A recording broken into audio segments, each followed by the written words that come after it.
And now to report in this morning's Washington Post that the Obama administration is considering implementing a new fall vaccination program against the flu, a plan that would require Americans to get not one, not two, but 3 flu shots. Dr. Nancy Snyderman is NBC's chief medical editor. Nancy, good morning. Hi, Meredith. Unprecedented this is. How would this work? Well, here's the idea. On the first Saturday when we knew swine flu was an issue, the Centers for Disease Control held a conference, and we were already talking with those of us who listened in about how you're going to ramp up manufacturing this new vaccine on top of the old vaccine. Because it takes a lot of time. It takes about 5 months or so. And the decision was made, if we're going to get the normal flu vaccine to the general public in the fall, to hold it up while we figure out the swine flu was perhaps going to put the entire population at risk. So at that moment, the decision was made, we will go into normal flu production for the normal vaccine like it is. For seasonal flu. Right, for seasonal flu. Figure out what the swine flu really is, and then perhaps tag team a second vaccine on top of it. Okay, so that's why they didn't combine them into one shot, but why 2 additional shots for swine flu? For the normal seasonal flu that you and I talk about every year, there's a herd immunity to some extent, so you only need 1 shot. The new strain we've never seen before, so that requires sort of thinking like when we give our babies or their first shot.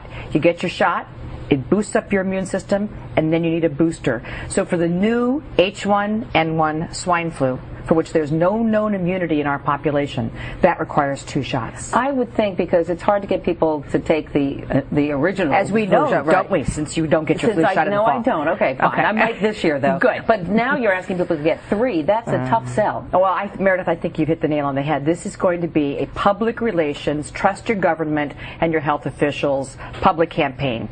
Mark my word, you and I are going to be talking about this a lot between now and fall. So I think what the government is likely going to do is urge people to early on get their normal flu shot and then trust the scientists to say the swine flu is for real, get these other 2. Now, we've yet to hear the clear, concise direction from the government, so I don't think we should jump on the bandwagon before we hear what the recommendation is.